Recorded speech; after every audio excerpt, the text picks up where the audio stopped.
Anton.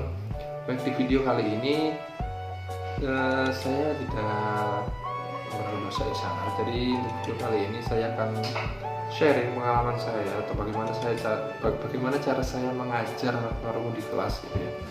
Dari anak yang masih kecil atau baru masuk sekolah gitu. Jadi sebelum kita masuk ke sharing-sharing pengalaman saya, jadi kita harus mengenal dulu apa itu anak tunarungu gitu. Jadi anak tunarungu kalau menurut KBBI adalah anak yang mempunyai gangguan pendengaran atau kesulitan pendengaran atau tuli, anak yang tidak bisa mendengar. Dan juga ada pendapat-pendapat dari beberapa ahli yang menyebutkan bahwa anak tunarungu itu anak yang menunjukkan kesulitan mendengar. Jadi anak tunarungu itu anak yang tidak bisa menirukan suara. Kan kalau kita ini pastinya kalau mendengar kata-kata papa anak kecil itu pasti dia akan menirukan. Nah, karena anak tunarungu tidak bisa mendengar apa yang diucapkan, sehingga anak itu menjadi bisu gitu, nggak bisa bicara. Sebenarnya bukan tidak bisa bicara ya, karena memang dia tidak tahu apa yang diucapkan oleh orang tersebut gitu. Sehingga untuk bagi kita sebagai guru utamanya ya, kita harus melatih anak tunarungu itu untuk bisa berbicara dengan baik gitu. Tidak maksimal ya, tidak seperti anak normal pada umumnya sih, tapi kita usahakan untuk mengembangkan kemampuan berbicara anak tersebut kalau bisa gitu kan.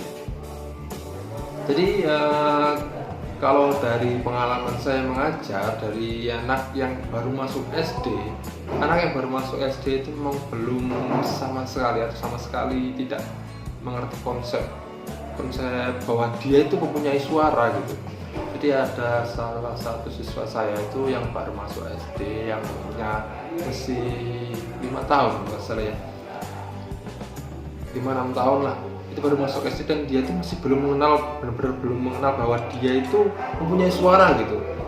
Jadi kalau dia berkomunikasi itu kalau ingin makan ya gitu doang, menggunakan isyarat ibu ini namanya ya, bukan isyarat pada umumnya. Jadi isyarat ibu, minum, pipis gitu. Nah, atau mungkin kalau dia tidak ada yang mendengar itu dia nangis gitu. Jadi seperti itu. Jadi untuk pertama-tama itu saya benar-benar menunjukkan bahwa kamu itu punya suara gitu. Caranya gimana? Jadi cara saya itu tangan dia saya tempelkan ke leher saya seperti ini. Lalu tangannya yang satunya menempel ke leher si anak gitu. Jadi saya itu menyebutkan huruf A gitu, A atau teriak gitu aja. Sehingga anak itu harus menirukan. Kalau anak itu cuma mangap doang gitu, nggak tahu bahwa dia punya suara, kita harus menunjukkan seperti A. Kalau kita suaranya keras, getarannya yang ada di sini, getarannya yang ada di leher ini akan semakin besar. Sehingga anak itu akan sadar, oh di sana bisa getar, punya saya enggak. Nah di situ kita pelan-pelan kita menunjukkan bahwa kamu itu punya suara gitu. Seperti itu.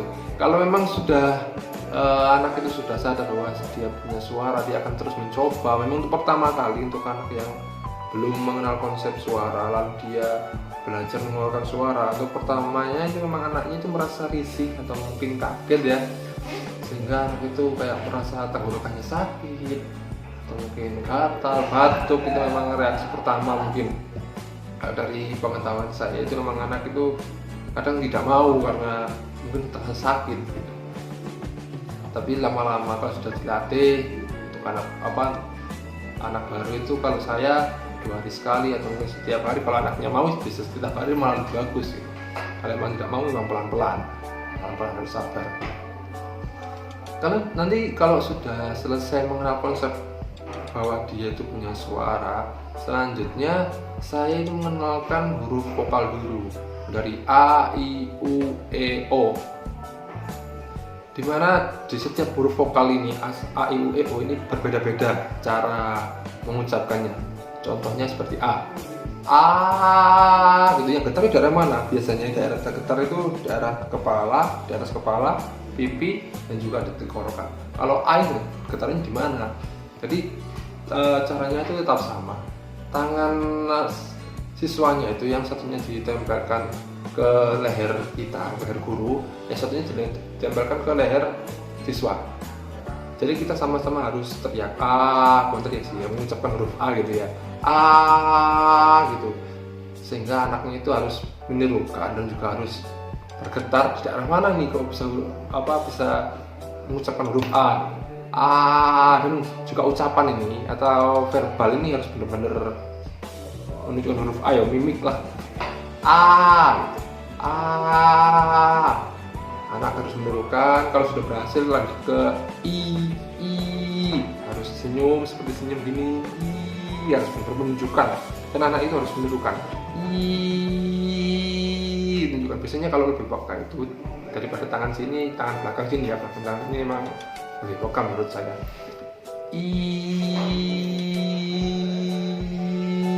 Loh, ini gitar semua. Mungkin bisa dilihat atau mungkin dicoba untuk A itu getar darah mana? A yang getar darah sini saja. Untuk I ini di atas kepala, di pipi dan juga di tenggorokan itu getar semua. Mungkin bisa dicoba bersama anak tunarungunya ya, sehingga anak itu bisa menirukan dengan baik dan benar. Ini bisa diulangi beberapa kali untuk supaya gimana ya, anak itu benar-benar terbiasa kulino. Orang Jawa ngarani kulino. Jadi anak itu bisa terbiasa sehingga tenggorokannya itu tidak sakit. Selanjutnya setelah E itu senyumnya harus agak lebar dan agak dibuka sedikit.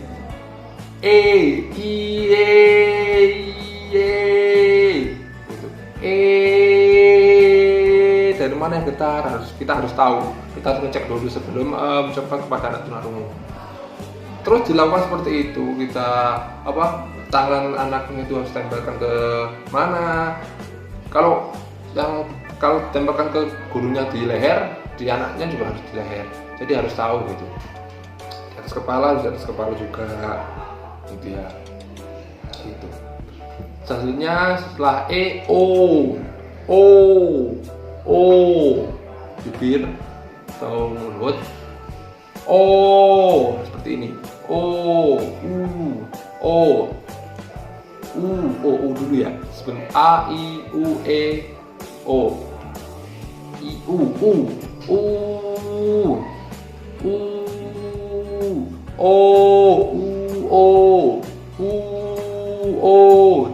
sama O sebenarnya sama untuk getarannya, cuma perbedaannya hanya di mulut.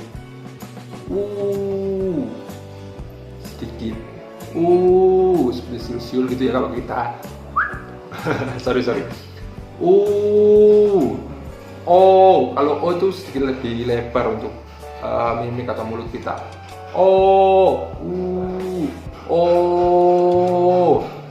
Nah, seperti itu. Dilakukan berulang-ulang terus dilakukan supaya anak itu benar bisa paham. Kalau memang sudah paham, sudah bisa mengucapkan A, I, U, E, O dengan baik dan benar, selanjutnya kita kalau saya sendiri belajar mengucapkan babi bu bebo gitu. Itu seperti apa pengucapannya? Jadi seperti ini. Kita tunjukin kertas lah, satu kertas gini, lalu kita ucapkan ba. Jadi ini harus ada angin dulu di dalam mulut sini ya. Ba. Perbedaannya pa. Itu kan kalau cuma dilihat saja kalau cuma pandangan saja itu tidak ada bedanya ya. Pa. Jadi cara membedakannya, kita tuh harus mengambil satu kertas ini. Kita mengucapkan ba ya di depan kertas. Ba. Nah gitu. Jadi ada perbedaannya di angin yang keluar dari mulut kita saat mengucapkan ba dan pa. Nah ini tidak gimana ya? Hembusan anginnya tidak terlalu keras. Pa. Jadi yang pertama itu kita mengenalkan ba, bi, bu, bebo. Itu. Diulangi 2-3 kali. Setelah itu lanjut lagi ke pa, bi, bu, bebo. Pa sama ba. kalau tidak punya kertas bisa menggunakan tangan. Ba. Mungkin teman-teman bisa tahu mana perbedaannya nanti ya. Ba. Nanti tahu di sana. Nah, setelah ba bibu bebo sudah tahu, anak itu sudah lancar 2-3 kali, lanjut ke pa bibu bebo. Caranya seperti apa? Tempelkan tangan kita ke pipi sini. Pa gitu. Ba itu apa? Ada angin di pipi. Ba. Sedangkan pa tidak. Pa. Metode ini seperti ini ya. Tangan satu di pipi, yang satu di atas mulut. Pa.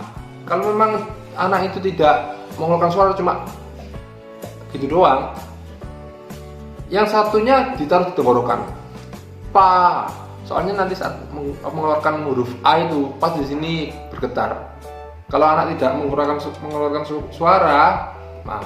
Kalau anak tidak mengeluarkan suara saat membunyikan pa atau ba, otomatis di sini tidak tahu bahwa di sini itu bergetar.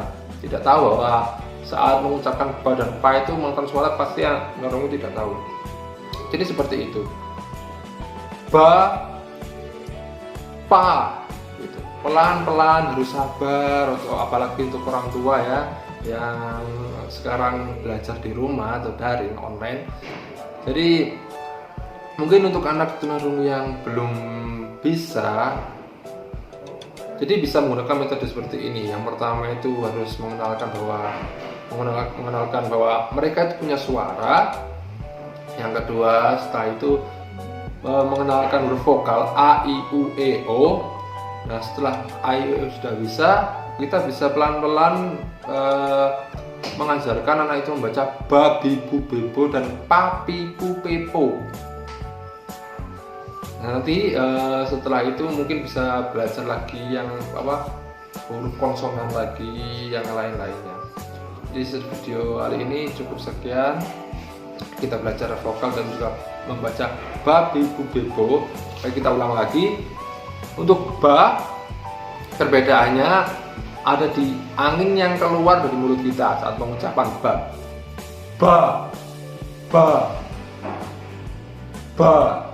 Untuk pa, ba.